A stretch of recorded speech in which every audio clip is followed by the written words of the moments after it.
Assalamualaikum warahmatullahi wabarakatuh.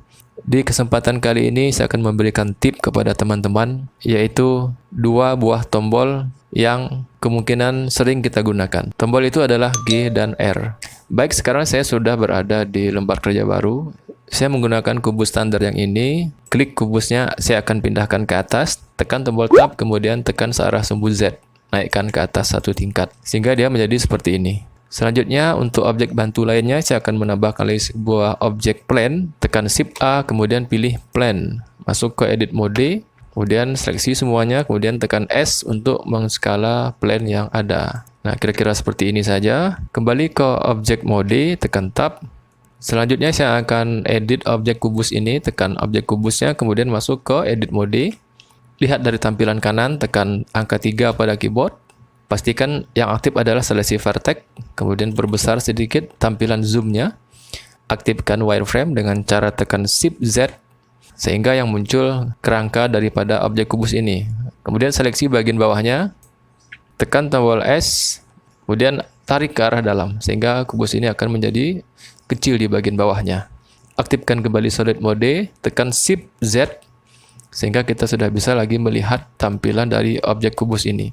Saya akan berikan loop cup di tengah-tengah dari kubus ini, tekan Ctrl R, kemudian arahkan ke tengah, klik kiri, klik kanan.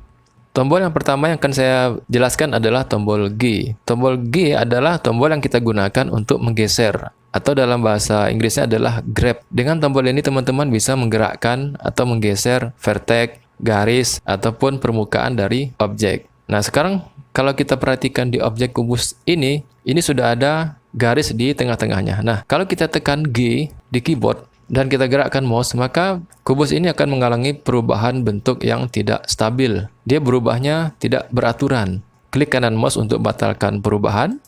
Apabila kita tekan G, Y, maka kita bisa menggesernya searah sumbu Y, atau G, X, maka kita bisa menggeser objek kubus ini searah sumbu Z, ataupun G, Z, kita bisa menggesernya searah sumbu Z.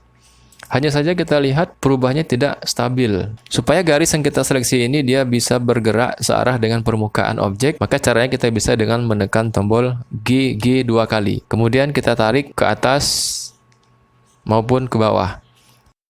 Pergerakan dari garis ini sudah sesuai dengan permukaan dari objek. Karena kalau kita perhatikan objek kubus ini dia tidak lurus, makanya kita bisa menggunakan tombol G untuk menggerakkan garis ini searah dengan permukaan objek. Nah, itu merupakan fungsi dari tombol G. Berikutnya adalah tombol RR ataupun rotation. Kita kembali ke objek mode. Tombol R seperti yang sudah kita ketahui adalah digunakan untuk merotasi. Kalau RX berarti dia merotasi searah sumbu X. Kemudian kalau kita tekan RY, kemudian dia merotasi searah dengan sumbu Y. Dan RZ berarti kita merotasi searah dengan sumbu Z. Nah, kalau kita tekan tombol RR dua kali, maka kita bisa merotasi objek yang kita seleksi kemanapun yang kita inginkan. Atau teman-teman juga bisa menggunakan ikon rotasi yang ada di samping kiri. Cuma perbedaannya adalah di sini kita harus mengklik di dalam lambang rotasi ini, maka baru kita bisa merotasi objek ini ke arah yang kita inginkan. Penggunaan tombol RR dua kali ini saya biasanya sering menggunakan ketika mengatur arah cahaya lampu yang sudah ditambahkan. Saya akan berikan contohnya. Ini kita zoom in, aktifkan viewport render. Lihat dari tampilan atas, tekan angka 7. Seleksi objek lampu ataupun klik yang ada di kanan sini dan aktifkan tool move.